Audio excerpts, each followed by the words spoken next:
You feel it in seconds. A wave of confidence, clarity, energy. Like the whole world just turned up its brightness. But your brain didn't create that feeling. It was stolen. Here's what actually happened. Your brain runs on dopamine, a chemical released when you eat, laugh, connect with someone you love.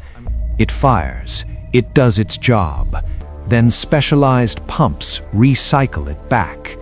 That's the natural cycle. Cocaine breaks it. The moment it crosses the blood-brain barrier, it physically jams those recycling pumps shut. Dopamine can't go home. It floods the synapse, drowns your receptors. Your brain reads this as the greatest reward it has ever experienced. Not because something amazing happened, but because it was hijacked. This is not happiness. This is your reward system under siege. And your brain notices. To survive the flood, it starts pulling receptors offline, one by one.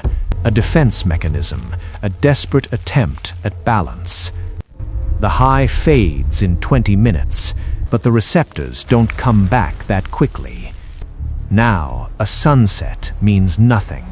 A meal, a conversation, someone you love standing right in front of you.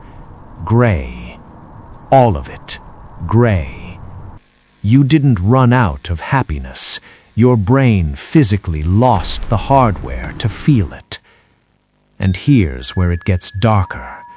The memory of that high gets stored, not in your thoughts, but in the oldest, most primitive part of your brain, the part that handles survival.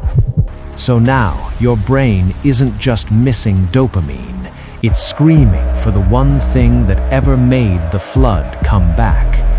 That's not a choice anymore. That's circuitry. The good news, and there is good news, those receptors do recover. Slowly, over weeks, over months. The brain is not permanently broken, but only if you stop feeding the flood.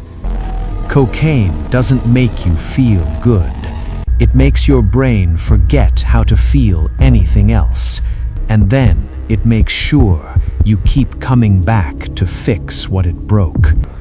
That's not a high. That's a hostage situation.